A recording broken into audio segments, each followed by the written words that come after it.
un gusto estar hoy acá compartiendo sobre todo algunas reflexiones. Hoy Marta decía que lo primero que había que hacer para desarrollar este ecosistema era aprender, y nosotros nos encontramos en esta misma fase. Este tema es un tema nuevo, estamos aprendiendo. Así que feliz de compartir algunas reflexiones que hemos estado haciendo con algunos colegas dentro del Grupo Banco.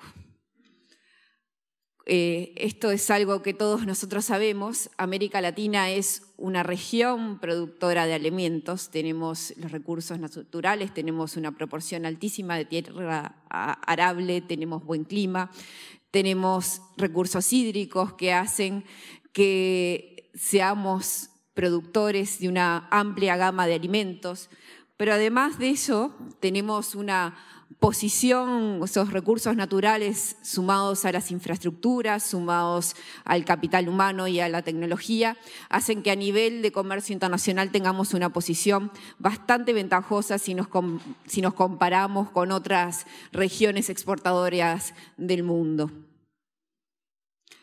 El desafío está en cómo poder aprovechar esta oportunidad. Y para eso nosotros hacemos algunas reflexiones. Voy a dejar el papel acá. Cómo la industria puede aprovechar estas oportunidades y desafíos que nos presentan tanto desde la oferta como desde la demanda. Y desde las ofertas, estas son cosas que cualquiera de nosotros que estamos trabajando en el sector venimos escuchando. Quizás los tres retos se asocian al cambio climático y sus consecuencias en la agricultura. La semana pasada recorríamos algunos tambos o establecimientos lecheros de Conaprole y veíamos cómo hoy los sistemas requieren nuevas inversiones porque la carga vacuna ha aumentado y la infraestructura, los ciclos de lluvia son diferentes, y la caminería interna, que es una clave para la productividad y para la salud animal y el bienestar animal, no aguantan este nuevo régimen de lluvias. Entonces, el cambio climático y sus consecuencias sobre la agricultura es, desde el punto de vista de la oferta, para nosotros uno de los factores claves. También, por supuesto, otra cuestión en la cual convivimos y en la cual también nosotros estamos trabajando es el tema de degradación de suelos y la disponibilidad de recursos hídricos. Y por último, todo lo que se relaciona con la infraestructura y la logística asociada a la producción agropecuaria, en la cual también el banco desde otras áreas y desde otras disciplinas está trabajando. Desde el punto de vista de la demanda, bueno, el crecimiento de la población mundial, todos conocemos algunos números que maneja FAO, donde hablan que en el año 2050 va a haber que darle de comer a 9.000 millones de personas. Ese es un número bastante impresionante. Pero además esas 9.000 millones de personas van a competir no solo también por el recurso suelo y por los recursos hídricos, lo cual desde el punto de vista de la demanda es un desafío más que importante. Y por otro lado también los cambios en la dieta y a pesar de que justo ayer escuchaba a algunos de los colegas, algunos que van a pichar más adelante, que hablaban de un incremento en el consumo de frutas y verduras, la realidad es que la población a nivel mundial migra cada vez más hacia el consumo de proteínas y uno necesita, hay un número que a mí me impresiona bastante, pero para producir 1 kilo de carne vacuna, más o menos, eso es equivalente a 4 a 6 kilos de cereal, y eso genera, sin lugar a duda, una presión importante hacia la agricultura. Y si bien quizás en el contexto de Uruguay y Argentina este tema no sea tan relevante, también hay una creciente utilización de los alimentos para uso energético, y en el caso de Brasil y Estados Unidos todos hemos escuchado los debates que se han generado en torno a este tema en los últimos años. Y hoy alguien lo decía recién quien moderaba el panel anterior, la innovación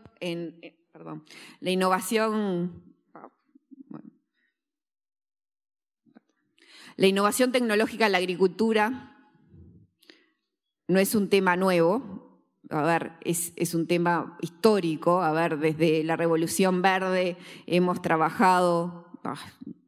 La tecnología se ve que no me acompaña, a pesar de trabajar en esto.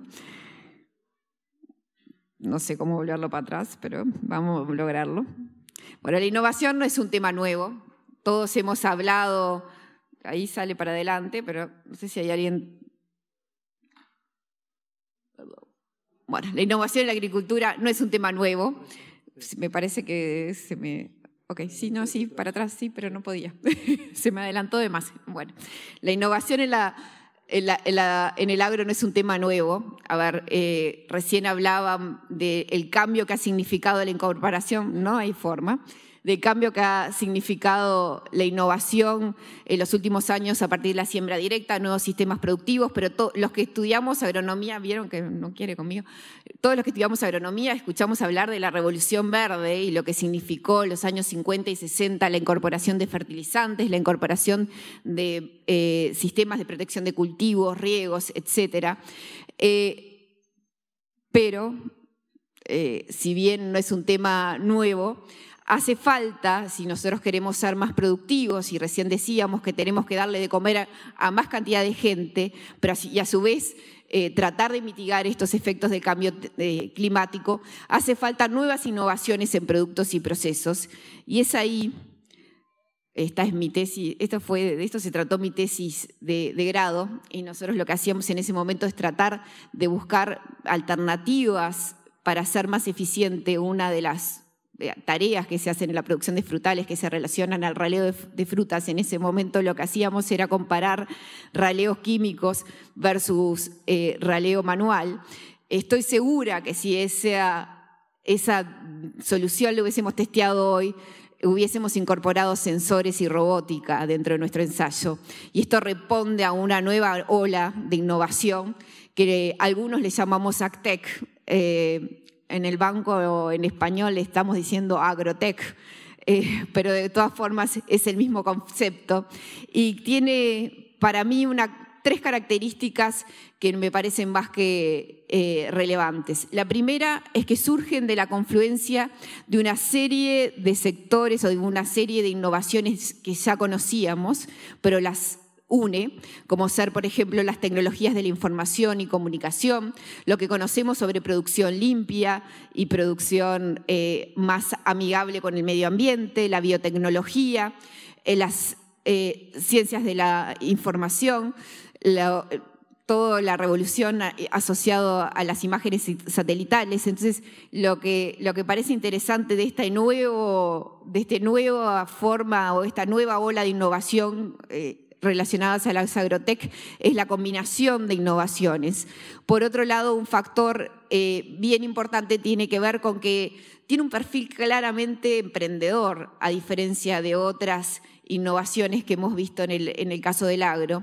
Y por último, que hay apoyos, tanto desde el sector público como privado, vinculado al área del agro y la innovación, y eso es quizás los tres factores que distinguen o diferencian a los agrotech. Nosotros creemos que las agrotech de alguna forma son una herramienta válida que pueden ayudar a responder a los desafíos que hoy analizábamos y veíamos que afectan tanto a la oferta como a la demanda de los alimentos. Y por eso creemos que en América Latina, donde estamos acostumbrados a ver emprendedores que se motivan frente a los desafíos que ven en su entorno, y acá voy a citar a mi colega Susana García Robles, que quizás muchos de ustedes la conocen. Siempre Susana dice, es muy distinto un emprendedor latinoamericano que uno que vive en un país nórdico, porque se enfrenta a muchos otros desafíos distintos y por eso tienen seguramente tres objetivos distintos cada vez que emprenden, que es generar innovaciones y, por qué no, disrupciones tecnológicas en productos y procesos que nos permitan de alguna manera generar los impactos sociales, económicos y ambientales que la región busca. Por eso empezamos este año hicimos un primer relevamiento en el cual participamos un equipo de personas internas en el banco y fue liderado por Roberto Vitón, que seguramente muchos de ustedes lo conozcan, y alguna gente interna del banco. Hicimos un primer relevamiento porque queríamos saber qué era lo que estaban pasando con las AgTech o los Agrotech. Cada vez que nosotros íbamos a algún foro de innovación, nos reuníamos con alguna de las incubadoras, aceleradoras o fondos de inversión que apoyamos. Cada vez más veíamos aparecer emprendimientos de Agrotech, pero queríamos saber, quiénes son, dónde están, qué hacen, a qué se dedican y cuáles podríamos deducir a partir de alguna son las tendencias que presenta el sector. Para eso estudiamos 130 casos, y una de las cosas que encontramos es que hay 3 hubs importantes en esto que tiene que ver con la innovación en el temas de agro. El primero es Brasil, Argentina, Chile y quizás en menor medida Colombia y Uruguay. Acá el compañero peruano no está tan de acuerdo, pero estos fueron los datos que levantamos.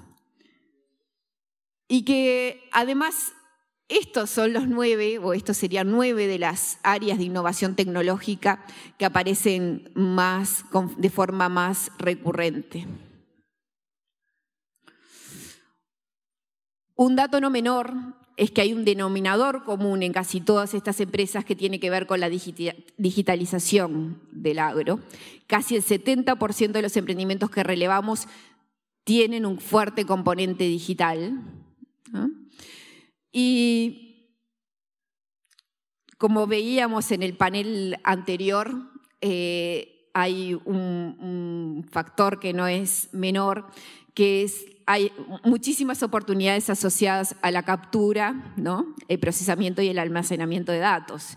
Y que seguramente eso explique por qué Big Data y plataformas de servicios, si uno analiza este gráfico, vemos como los temas de Big Data y agricultura de precisión realmente son los que llevan la mayor cantidad de emprendimientos, y como otros software de gestión es otro de los temas importantes. Y lo que se va a tratar en el próximo panel, que tienen que ver con temas de financiamiento, de plataformas de financiamiento, plataformas de otros servicios, son los que le siguen en importancia. También, obviamente, el costo relativo de desarrollar una solución de este tipo comparado cuando uno habla de hardware o de drones o cuando habla de robótica es mucho más bajo, y las posibilidades de escalamiento son mucho más importantes. Y ahí también creo una cuestión de timing que se está aprovechando por parte de nuestros emprendedores.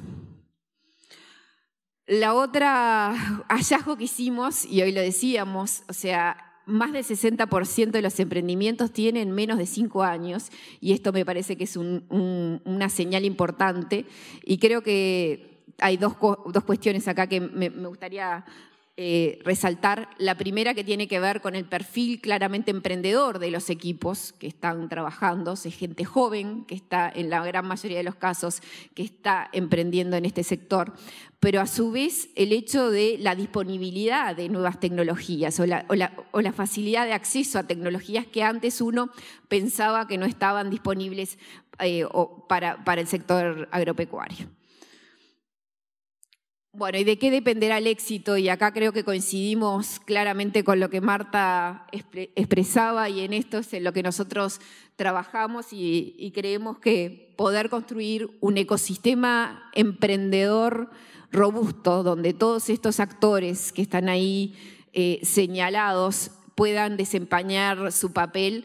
Y voy a detenerme en algunos de estos actores. Nosotros creemos fundamental el papel que pueden cumplir los centros de investigación y los centros de educación terciaria. Creemos que hay mucho conocimiento hoy en día disponible a nivel de nuestros centros de investigación o agencias públicas, y creemos que ahí hay un potencial importante de generar innovaciones que lleguen, o sea, que el conocimiento de ese generado llegue a cada vez más cantidad de productores. Creemos fundamental, por supuesto, el rol que cumplen las agencias de promoción o de innovación. Recién escuchábamos al gobierno argentino, la Corfo también está activa en este tema, la Agencia Nacional de Investigación e Innovación en Uruguay, son players que están activos en el tema de AgTech, están convencidos de que es una de las verticales en las cuales debemos trabajar y desarrollar. La aparición de incubadoras y aceleradoras todavía es, con foco, digamos, en el tema de AgTech, todavía es muy incipiente. Creo que ayer conversábamos sobre el rol de las corporaciones y bueno, todos sabemos de la inversión que hizo Monsanto cuando compró Climate. Y después de eso hemos escuchado poco sobre qué es lo que está pasando a nivel de las corporaciones. Sabemos de la existencia de una aceleradora en San Pablo, pero no hay mucha cosa más pasando en este momento en la región que nosotros por lo menos conozcamos, y creemos que hay ahí una oportunidad maravillosa de colaboración y de cooperación en la medida que se entienda que esto es en beneficio de ambas partes. A nivel de inversores, hay todavía muy poquitos en la región, sin ser NextTP y SP Ventures, hay pocos inversores especializados.